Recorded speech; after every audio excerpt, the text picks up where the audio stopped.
আল্লাহ হুকুম করেছেন, বান্দা তুমি গুনাহ করেছো, গুনাহ থেকে খালিস হবে আমার কাছে, মাফ চাও, তওবা করো, আমি জিন্দেগীর সমস্ত গুনাহগুলো মুহূর্তের মধ্যে মাফ করিয়া দিব।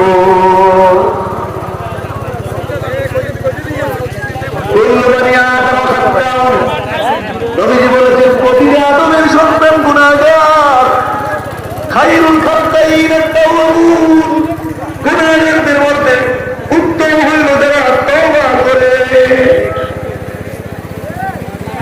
আমার আল্লাহ পাক যেমন গুনাহ ব্যবস্থা রেখেছেন, এই গুনাহ থেকে মুক্তির জন্য ব্যবস্থা রেখেছেন। গুনাহ থেকে মুক্তির ব্যবস্থা হলো, গুনাহ থেকে মুক্তির ব্যবস্থা হলো তওবা। নবীজি বলেছেন যে ব্যক্তি গুনাহ হইতে তওবা করলো সে যেন তাওয়াল্লা জামবালাহু, যেন জীবনে সে কোনো গুনাহই করে নাই। আমাদের গুনাহ আছে না নাই? এই গুনাহ থেকে আমাদের কি করতে হবে? তওবা করতে হবে। এখন আমরা এবং গুনাহ মাফের কালে 7 বার ইস্তেগফার শরীফ পাঠ করব, 7 বার ইস্তেগফার শরীফ পড়ব।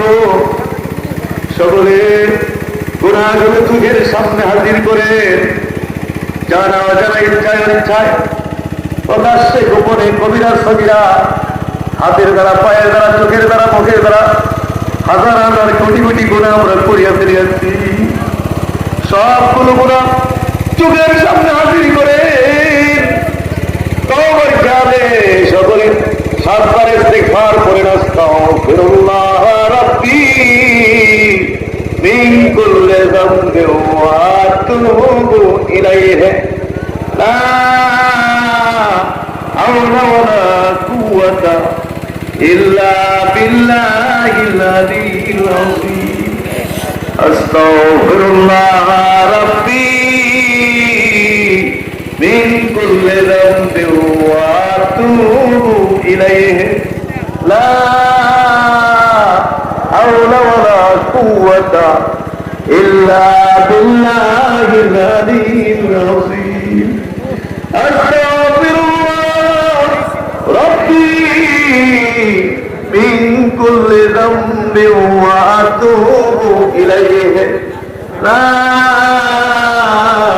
হাওলা ওয়ালা কুওয়াতা ইল্লা বিল্লাহিল আলিয়্যিল আযীম।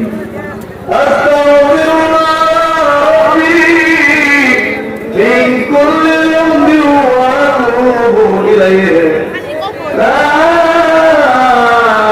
হাওলা ওয়ালা কুওয়াতা ইল্লা বিল্লাহিল আলিয়্যিল আযীম। একটু চোখের পানি নাই, একটু চোখের পানি নাই, তাইলে চোখের পানি গুলো কান লেগে আছে। কেউ যদি কারো কাছে অন্যায় করে, কেউ যদি কারো কাছে অন্যায় করে, আর যদি ছোট হয়ে দূরে পাল্লা দিতে চোখের পানি ছেড়ে দিয়ে যদি মাপ চায়, মাপ চায়, সঙ্গে সঙ্গে সঙ্গে সঙ্গে তাকে মাফ করে দেওয়া হয়। আর